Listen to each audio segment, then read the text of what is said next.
5 days ago, I did the last update. And I mentioned that I had accepted a position from Schneider driving pods. Well, I went onto YouTube and started looking around, and I started to see different things about Schneider that I wasn't 100% sure about. Now, granted, they're willing to take me.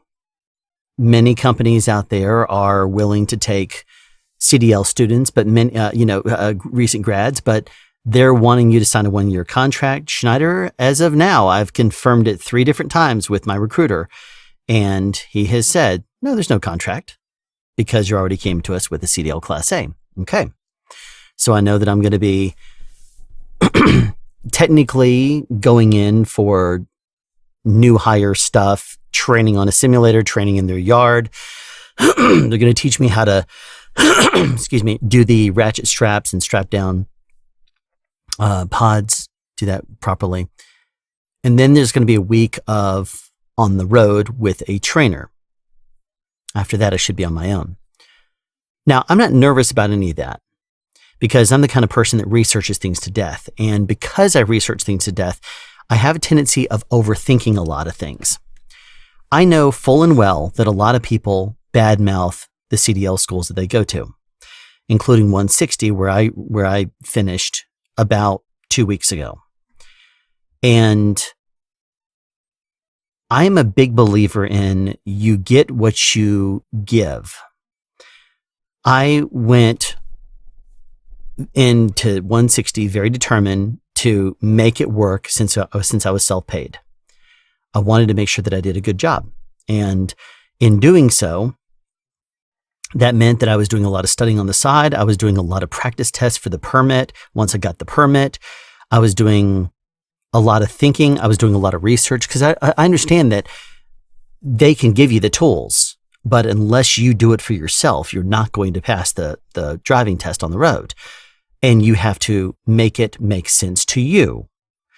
And I talked about my exam experience. It was a long video. If you watch the whole thing, then more power to you. Bless you for that. But to me, it's thinking about Schneider last week. I recorded this log, and then I started doing some research, and I was seeing a lot of people that were saying some not so flattering things about Schneider. And because I was tired, it was late, right before I went to bed, I took the bait and said, I'm going to keep on looking. I'll keep them on the back burner just in case,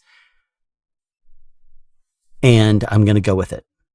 And I'm going to see what else I can find. I already have my backup, people that are willing to hire me at Schneider. And the job for pods disappeared right after they made me the offer.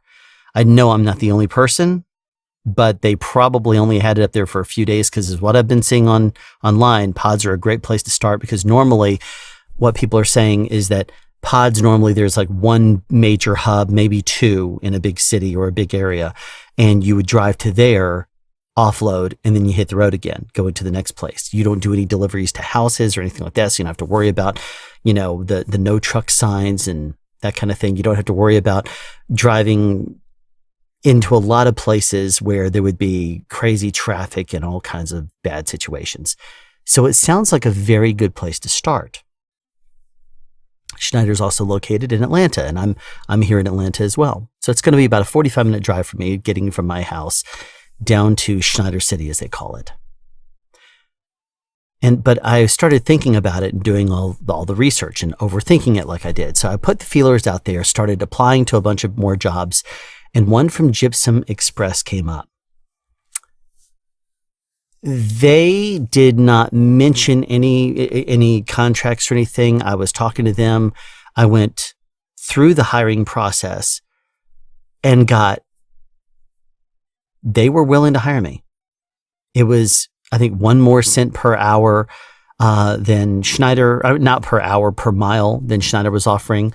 Schneider offers, in my particular situation, they're going to be offering $10 an hour when I'm not driving. So if the wheels aren't turning, normally you're not earning. But in the Schneider case, they're going to be paying me $10 an hour for getting directions, making phone calls to clients or whoever it is that I don't know the details yet, what I'm doing exactly.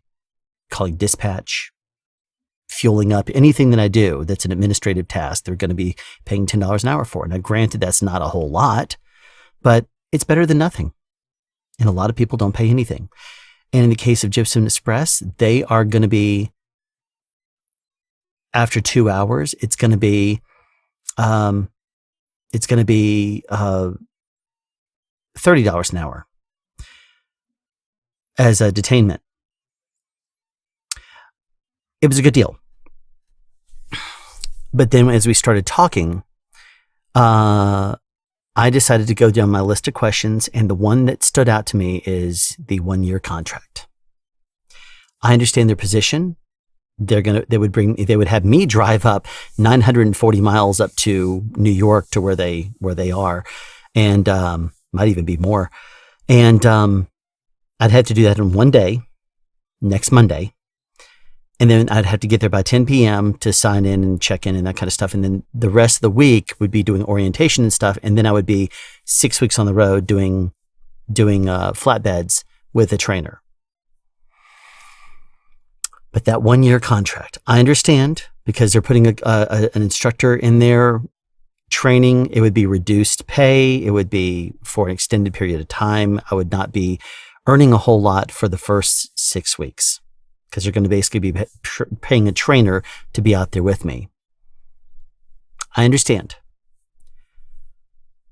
But there is a conflict that I have in early 2024, which is, granted, about 6 months away, 6 to 7 months away at this time. There is a potential conflict I have that would prevent me from being able to sign a contract. Plus, all honesty, I don't want to sign a contract considering that I already have the CDL Class A. Look, I know that they're going to spend a lot of money training. I understand. But I don't want to sign a contract if I don't have to. Because the potential conflict I have, I'm not going to go into right now, but I will just put it to you this way, that if it comes to fruition, I would stop driving for at least a while. So if I signed a contract, and I did think about it, and I did make a few phone calls and try to work out a couple other things. Like, one thing that they mentioned is, yeah, just take your truck home with you. I'm like, I can't take the truck home with me here. I mean, I couldn't even, drive bobtail and park it at the house here. The homeowners association freaks out with my car parked on the street for more than a couple of days. They freak out. So it's like, homeowners association or the devil. So, I worked it out where I could put the truck, no problem. But that contract thing I could not get past. And I did speak to them, and they said, yes, but would you come back to us to finish out the terms of the contract? And I said, well, here's the thing. It probably wouldn't be something I could say, oh, it's going to be 2 months. It's going to be 4 months. It's going to be a designated amount of time. I don't think that it would be fair to me to put you on the hook like that, or put you in a position where you have to call it an early termination of the contract and come after me or whatever else. I don't want that to happen. So I said, I think it would be best in everyone's interest if I don't pursue this. And I said, I want to be completely honest with you and upfront. And she was very, very appreciative of that, because I told her, I said, I mean, I understand that, if I really wanted to, complain and whatever, I could probably find a loophole in the contract. I'm sure people do, just like they do with non-compete agreements or something like that. But why do that? I'd rather be honest and just tell them, hey, I have a problem with the 1-year contract. I don't think I'll be able to do it. I may be able to, but I don't think I'm going to be able to do more than about 6, maybe 7 months. So, and it's nothing to do with them, but I wanted to be upfront. And they said, okay, that's fine. And they said, well, they put it in their computer as they've decided to not pursue my employment without without consequence, without prejudice. I think she said. So that means if I want to apply there in the future, I can. So that's good.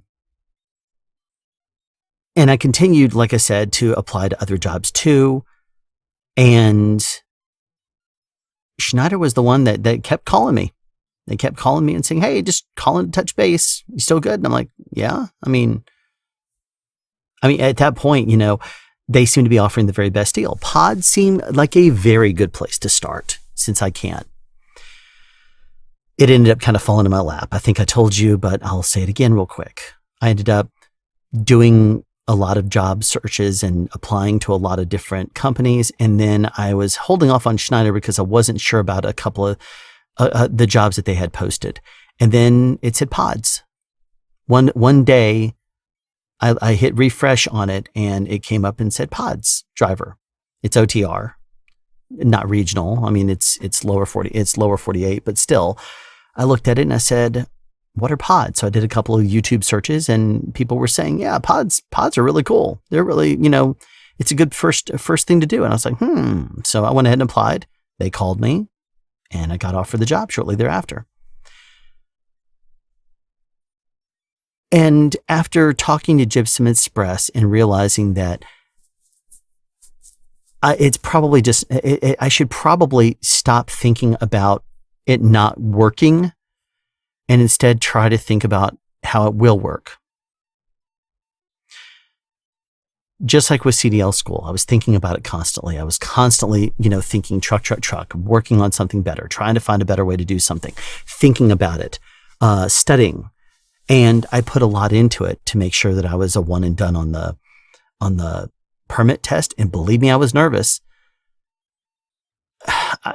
Technically not nervous of the performance, nervous that I wasn't as prepared that I could be. But you know how it is. It's like, it's one of those things where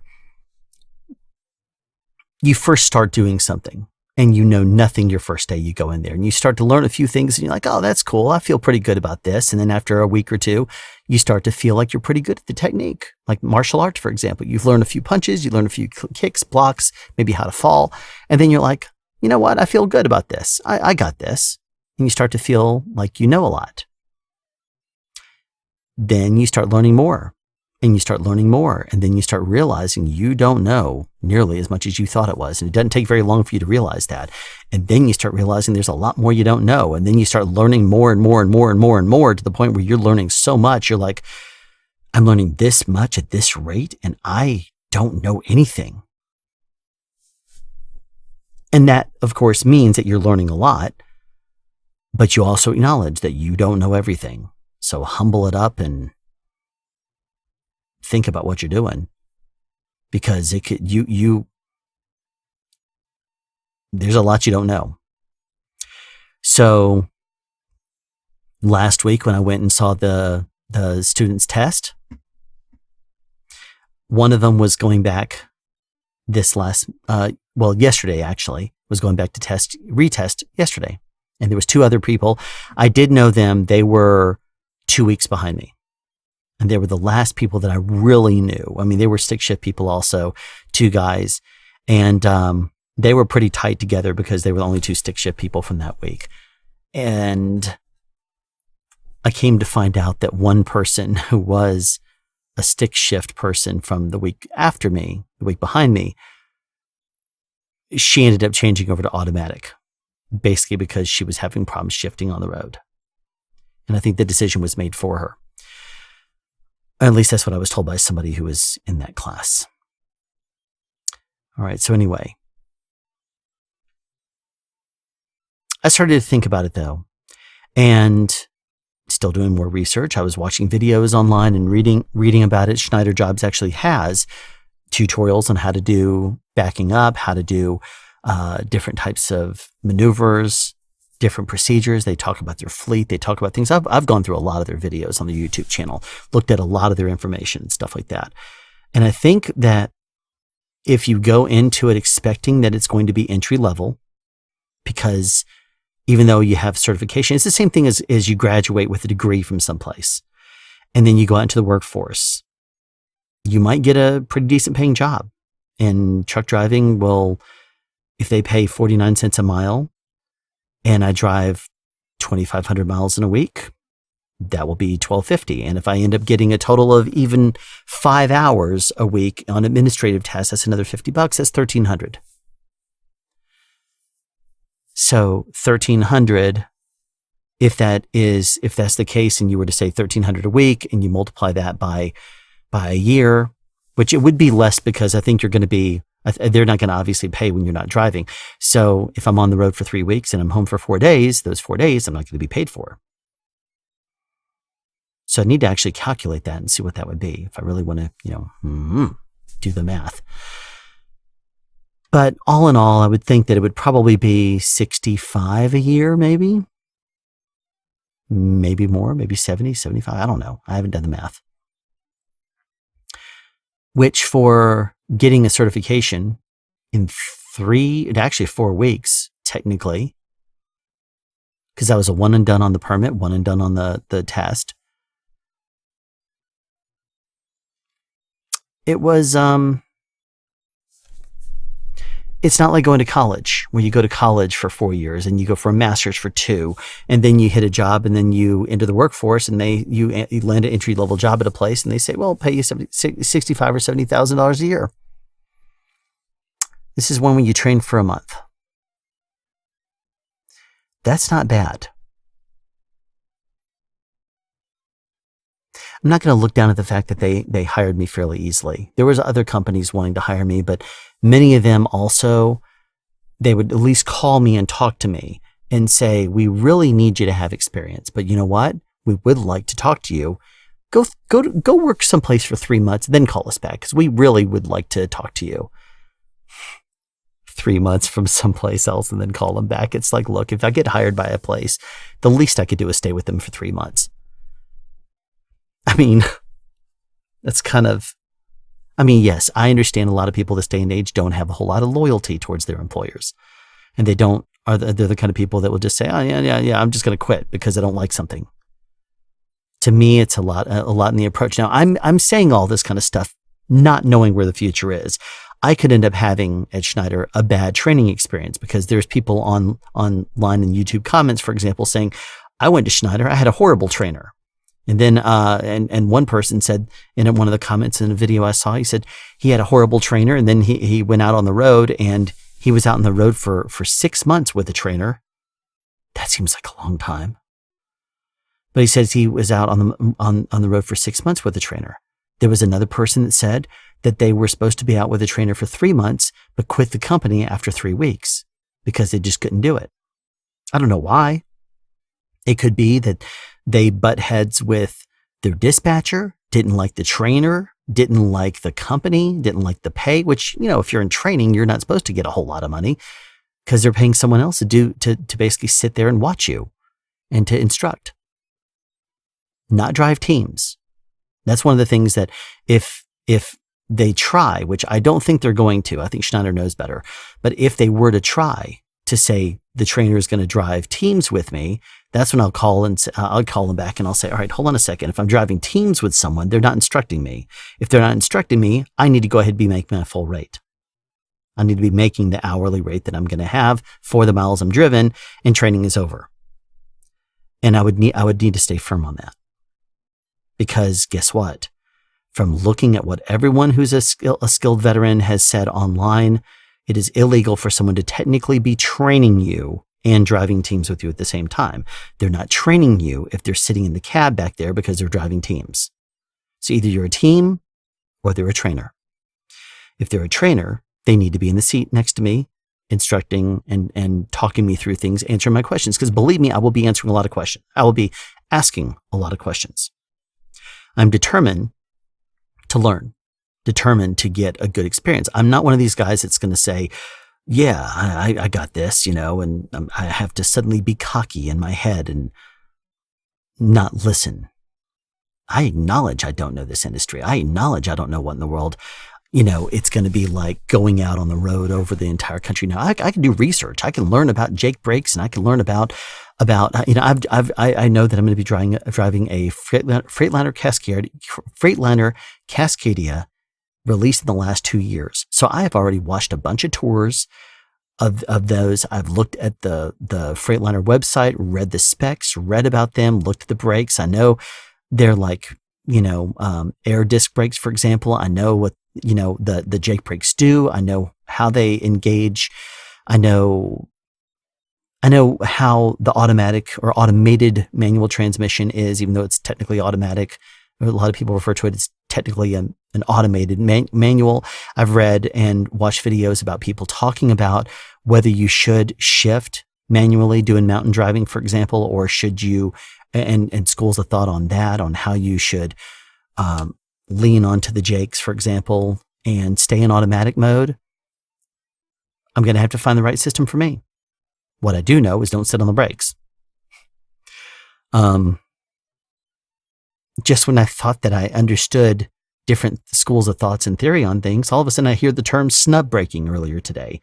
I'm reading an article on Schneider's website and from their safety officer, and he's talking about different things and tricks and I think there was an article on 7 tricks to help you with mountain driving from the Schneider head of safety. And I was reading, and as soon as I realized he's the head of their safety, I was like, well, I need to learn this man's what he's studying and what he does for the company. So I started reading. I clicked on the link and it said more articles by him, and I started going through them and reading them, wanting to make sure I'm well prepared, because I want to be prepared. I want to do as good a job as I possibly can, and sitting around and just relaxing in the air conditioning and chilling out and not thinking anything about it, knowing full and well that I have not been behind the wheel on a truck for 2 weeks, and that's only after training in one for 3. You don't lose it. You don't use it. You lose it, right? Technically, I haven't been on a bike in years, and I could jump back on a bike and I'd instantly take off and I'd be just where I last was. I'm not that way with the truck. I mean, it was only a couple of logs ago that I was complaining about not being able to do an alley dock. Now I've looked at a lot more videos. And when you are not looking for videos on how to pass a CDL and doing the alley dock for that, you start learning different techniques, and techniques that don't involve only having 70 feet of space, or you're limited by this, or they say don't do that. Then you start learning different things. And I've learned a lot of different methods. I know Swift has a training school. I was watching a lot of their videos. I've been watching the Schneider videos. I've been watching a bunch of videos. I want to do a good job, and I want to do it safely. One thing I'm also not going to be is a pushover. I'm at the point in my life right now, I'm in my mid-40s. I'm not going to sit there and be bullied into driving if I'm tired, for example, because I've watched too many videos, and in my former life and careers, I have talked to too many people and done too many things with people being unsafe, and all it takes is one little short moment to get yourself in trouble. And when you're behind the wheel, and if you drive unsafe, which you're not supposed to do, if you do that and you end up causing trouble, causing damage, killing somebody or something like that, you can expect to do some major jail time, like decade or more, because if you were distracted and sending a text message like an idiot while you're driving, or you were tired. Saw somebody doing like 20 years in jail because they hit a car and killed somebody because they were tired. Oh, I don't want to do that. Not just because it would not be good to get into a crash, or because I would end up in jail. I don't want to do it because I don't want to be unsafe. If I do that, if I'm unsafe behind the wheel, it doesn't matter what it is, if it's distracted or if I'm just not at my best, my 100%, then I'm not doing the job correctly. I'm not doing it well from a perspective of the people I'm sharing the road with. I'm not doing anything good for my family. I'm not doing anything good for me. It's not doing anyone any good if I'm not at a 100%. So I want to take this very seriously. So anyway, when it came down to Monday, yesterday, I ended up knowing that the other person who failed the test last week, I ended up going to see her and the other two people test yesterday. She went first. She got in her head again, was doing very big turns, didn't use her get out and looks properly, and was just overturning and just turning it sideways. I felt so bad because, like, offset, straight back. She went okay. She hit a cone, had to go straight back. If I remember correctly, she hit a cone.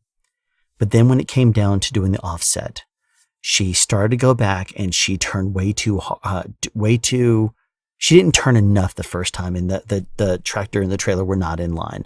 So they were not straight. She got out and looked.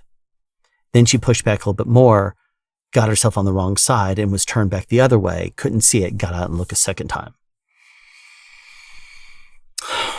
At that point, she knew that if she got out and looked again, she would fail. So instead, she tried to do her best to maneuver the truck back into position by angling it on the blind side. Hit a cone, force pull up, hit a cone. She practically jackknifed a couple of times, trying to find a way into the hole because she'd gotten so out of whack. And then as soon as her brain started to work against her, it really started to work against her. She's a smart lady, but she overthought it and was just doing too big of maneuvers. Ended up failing again. She was pretty frustrated. She came back over and was like, I don't think this truck driving thing is for me. She was really angry. And I understand. But at the same time, I didn't think she would really want to hear a lecture from me as a student. But I walked with her to her car and I said, I think you did the same thing last time. You overthought it. I said, and I said, what were you trying to do? And she told me exactly what she was trying to do. I said, do you know how to do the maneuver? And she's like, yeah, you do this and this and this. I'm like, yeah, exactly. I said, the fact that you can just tell us how to do the technique is the same thing I was telling people how to do the technique my second week after learning it. I know what it is. I know what to tell you on how to do it. Doing it's another thing. One of the things that I told myself was do not hit any cones, if you recall. And I told her that I told myself I wasn't going to hit any cones and I was going to pull forward because you either hit a cone and it's 2 points or you hit a cone and it's 4 points for encroaching and then hitting a cone, driving over it. I don't want to do that and then force pull up for 5 total points. So anyway, what I told her is I said, you're overthinking this. You know the technique. Now forget it and watch the truck. You know what the technique, you know what it is you're supposed to do. If you know that you pull forward and you're supposed to maneuver the truck and turn it back to the left, that means you know that a truck you don't just turn right to go left. Because if you do that, yes, it starts to turn and it starts to do its maneuver. But what you have to understand is that the whole truck pivots this way. It like pivots around, the pivot point. So you may turn this way in order to start to go, this way too. But I mean, it's different when you go forward because then you turn right because you want to go right. The trailer starts pulling in behind you. But the whole thing, it kind of pivots a little bit. And she understands. I said, you understand what the truck's supposed to do? She's like, yeah. I'm like, then just watch the truck. You know what it is you're supposed to do. If you start to, and one of the big things that I've done as a mistake is I start to turn the wheel, I would slowly creep back and then I would say, oh, truck is instantly going the wrong way. Don't want to do that. And I would probably have only gone like 3 inches, but I'd just start to see the truck ever so slightly starting to go the wrong way. I'm like, nope, turn the wheel hard the other way. And then I start going, I'm like, yep, there it is right there. That's the thing you observe, you go slow. It's like someone says, you can go 1,000,000 times down a road too slow, but you can only go down a road once too fast. And that's a mountain road. So anyway, I told her, I said, you know what you're supposed to do, forget it. One of the techniques that they teach actors, for example, is study the lines, study the lines, study the lines, study the lines. When it comes down to practicing them and learning them, forget the lines, because the lines are going to be there. You already know them. At that point, act. So whether you're a stage actor, you're a screen actor, whatever that happens to be, learn it and then forget it. And in this case, forget it and observe the truck. Watch what the truck's doing. And don't be afraid to take it a few feet at a time. You start to back up. You stop. You look. That's one of the things that actually helped me is stopping and thinking about what do I want the truck to do? Well, if I want the truck to do this, then I need to maneuver it this way because the truck must go this way in order to do that. She was fired up. She was saying, maybe this isn't for me and stuff. I was like, no, you're fine. You just need to observe the truck. And don't be afraid to stop for a second and think. Because that's going to be the biggest thing, is that when you feel like, okay, I've stopped, now I got to do something. I'm going to put it in front. I said, one of her other big problems is that she was doing a pull forward that was only about 6-7 feet sometimes. Some of her pull forwards were literally 6 or 7 feet. She wasn't able to correct anything in that time. And on an offset, you have all the room in the world. So I told her, I said, if you get that in that situation again, as soon as you get out of whack, I said, pull forward and straighten yourself up on that other line. And then once you get straight in line with the box you're trying to go into, go straight back. But just focus on the task. I want to go from here into here. And if that's all I'm trying to do, I got to maneuver the truck on that line. When I get over there, maneuver it back in a straight line. And I was closer to this when I did it. I was off. So what I did is I just pulled forward as much as I needed to straighten up and get myself in line with that box. And then I went straight back. Guess what? I have 2 free pull-ups and 2 free get out and looks. I only used 1. No, I might have used twice. I don't use the second one just to be sure, I think. But I only used 1 pull-up on that. And that was because I was determined to not hit any cones. Even though I may have been able to pull it in, why bother taking the risk?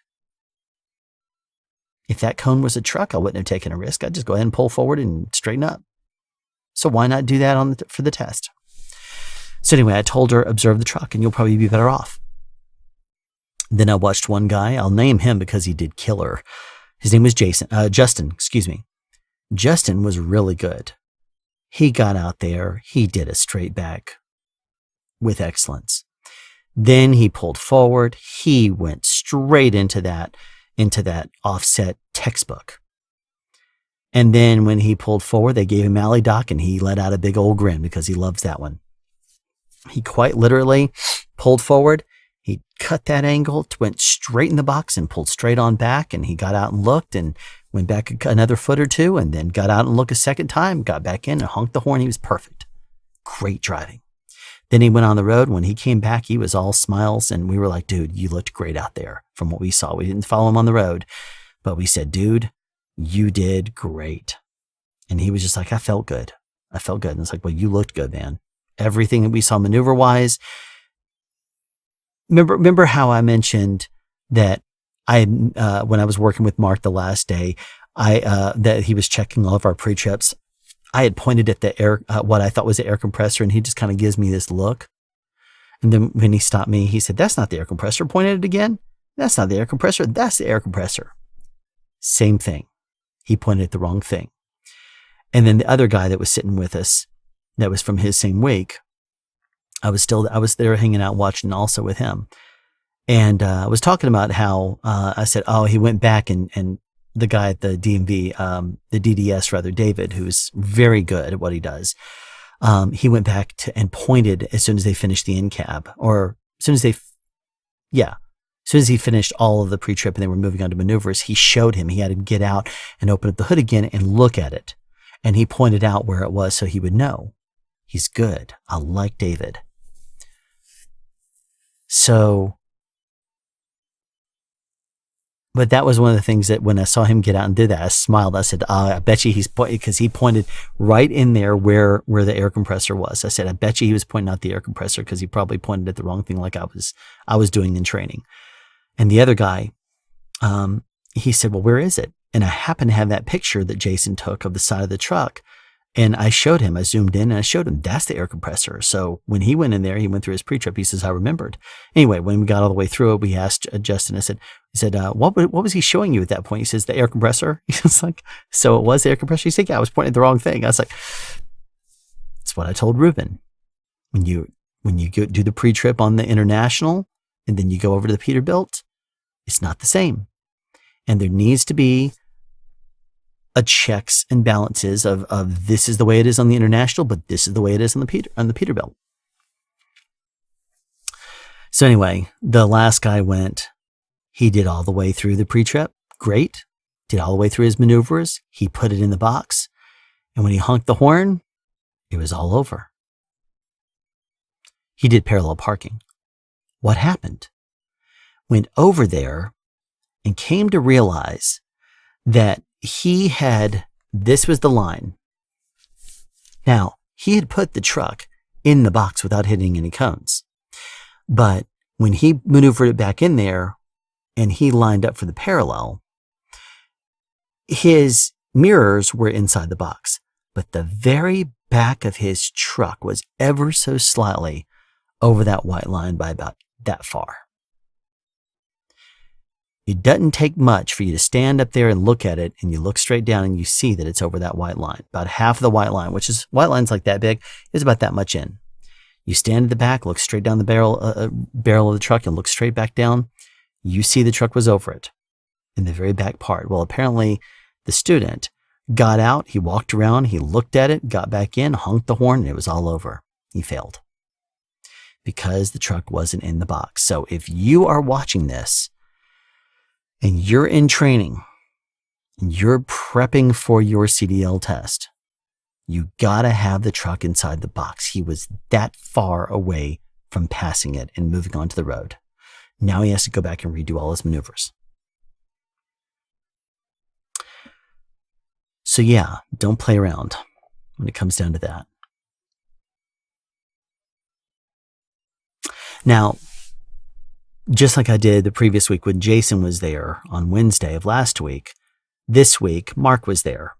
The guy that was there when from 160 when I took my test in between 2 weeks ago. Now, he's a talker. He's a country guy. He's really, really smart. Really nice guy. And so I did what I do, and I started asking him a billion questions based on things that I had seen online and read about and stuff. And I started asking him his thoughts and opinions on things. And a lot of the times he would say something, I'd be like, oh. Because you can look at online sources, they don't tell you a lot of information, or they don't tell you everything that they'll show you their trick, or they'll tell you a trick, but they don't tell you everyone's trick. So every single person has a different trick out there, and they'll teach you different things. And so in this case, I looked at it and when he was telling me a couple of things, and I told him I was going to be doing pods, and I asked how he would secure it. Would you secure it from the bottom? And, because a lot of people online are saying, yeah, you just throw your straps through the bottom and put both your straps down and secure it down there. And a couple of people are saying, no, you got to throw them over the top. That's the best way to secure it. I said, what do you think? He said, I do both. I was like, why is that? And he said, because if they're on the bottom, two straps going through there is going to keep it from shifting. But he says straps over the top are going to keep it from toppling on or leaning on a sharp turn. There's a lot of sense in that. So that was just one of the many things he told me. He was telling me about all kinds of things. And he's a really good guy. So after the first person failed, he walked over and says, would you mind taking me around the corner to grab some food from the racetrack? I said, sure, racetrack, gas station.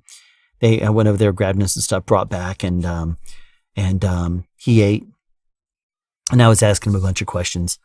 And it's funny. I told my wife later, I said, it's funny to me because I said, I can go there and he's got to be there.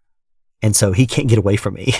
No, but seriously, if I started sensing that I was bothering them or something like that, then I'd leave him alone.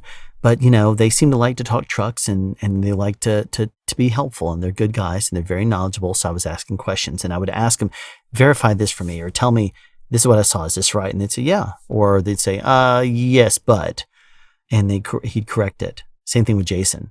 Really good resources. So anyway, at the very, very end, we parted ways, and I was there until probably 2 something. I got there just after 8 a.m., got out of there just after 2. So, I was there for 6 hours talking to Mark and stuff while people were testing. And it was hot out there. It was 90 something degrees. And so I got my car and pulled it up. And when the last guy was doing his, I pulled it forward and said, hey, Mark, if you want to jump in, we got the air conditioner going. And he actually didn't want to. He stayed out. I don't know if that was because he was trying to avoid me at that point, my millions of questions, or if it was because he jumped on the phone and had to make a phone call. And then, or if maybe that's part of the rules is stay somewhere close where you can watch the students and give them feedback if they need. I don't know. He's just a good guy. So would not put it past him if he wanted to sit out there and stay alert and watch or whatever. I don't know. Could have been avoiding me at that point. I don't know. I wouldn't blame him if he was, because I was asking a lot of questions. But anyway, so I had at that point, I had already talked to Gypsum Express. Matt had called me back and said, hey, you just want to make sure you're still on for a week from today in Schneider. I'm like, yeah. And he's like, you good? I'm like, well, yeah, unless there's something that you're not telling me. He's like, no. So I was like, okay. So he says he'll follow up with me on Wednesday. That's tomorrow. I expect to hear from him again, and I'll again tell him, ready to start on Monday. But no, I stopped looking. And I started just marking all the emails that I was getting about new offers and people saying, hey, we'd like you to fill out the rest of this application, or please call us because we'd like to talk to you. I started just marking all those as read and throwing them in the folder in my email. And the main reason is because I think I'm going to be good on the road. I think that having a week with a trainer, based on the amount of research I've done and the amount of training that they're going to give, I don't think that they're going to take the average person, train them for 2 weeks there, put them on the road for a week, and then expecting, and if they have no confidence in you, say, okay, well, do your best not to crash. I don't think they're going to do that. So I'm pretty confident that I'm going to get some good training. I'm pretty confident that I'm going to do well, and that I'm going to be doing things safely, mindedly, if that's even a word. But in the meantime, I have started to make a list of things I need to get together for training. I know that, like, for example, when you go into a shower, at a Flying J, Love's or a TA, something like that. If you go into one of those truck stops, you can get athlete's foot or something like that if you go in there barefoot. So you wear slippers, you wear some sort of shower shoes when you're in there. So I will too. I got to get those. I got to get the steel toe boots that I was told I need. A couple other things. I definitely want to get that $60 Rand McNally Road Atlas, not the large print one, but I need to get the spiral bound deluxe one or whatever it's called for like $60. That's going to be a given. There's a couple other things I need to get also. Also spent today signing up for a bunch of the apps. Unfortunately, though, you can't sign up for the Loves or the TA app by the app. And the app is honestly very bad at telling you what you need to do. Because I'm like looking at the thing and Loves is like, well, give me your card number or give me your number, your account ID. I'm like, I don't have an account ID. That's why I'm trying to sign up. And they're like, I need your account ID. Okay, well, apparently I came to find out you got to go in and pick up a card from them and then you activate that card. Well, would have been great if the app told you that. Just like the TA Petro app, I did the register and I hit register and it would say error. What was it? OR or OC 903. And I was like, what is this error code it keeps throwing up over the place, all over the place? Why is it doing it over and over and over again? Driving me nuts. So I basically said, what I need to do is call them, because it was saying registration error, call customer service. Well, okay. I hit the button to call customer service, and it opens up a document, and it said, what is your account number and stuff? And it's a necessary field. I'm like, I don't have one. What's your problem? Anyway, so I got them on the phone. I called them up by the number I found on Google, and they said, oh, well, we've seen you've attempted to register, but you need to actually go in and make a phone call from the place. But you can use your phone number at this point, because I gave her some information over the phone. She said, you can actually put your phone number in at the pump and they'll count towards your points. I'm like, okay, good to know. So if I'm on the road the next, few days before I start with Schneider, what I'm going to do is make a point to stop if I happen to pass by a Love's or a TA, and I'm going to stop by. And I'm going to see if I can get those processes. I'm going to spend 10, 15 minutes, do what I need to do if it's during the day, and sign up with both of those, because I would love nothing more than have all those apps ready before I hit the road. So there we go. That is our 5-day after my last update. At this point, it is Tuesday. So Wednesday, Thursday, Friday, Saturday, Sunday, Monday, I start with Schneider.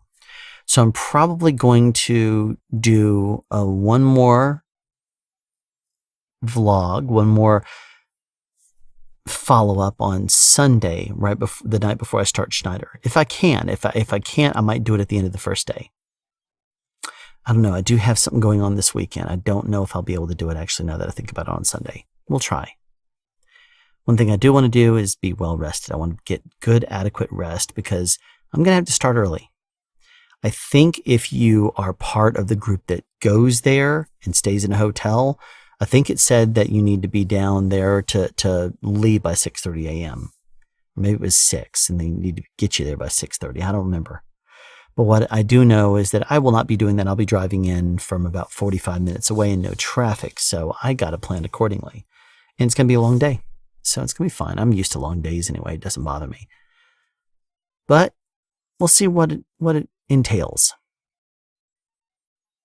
So yeah, got to get myself in order to do the training and do it the right way. So that's where we're at. This is a lot longer than I was expecting it to be. Sorry about that.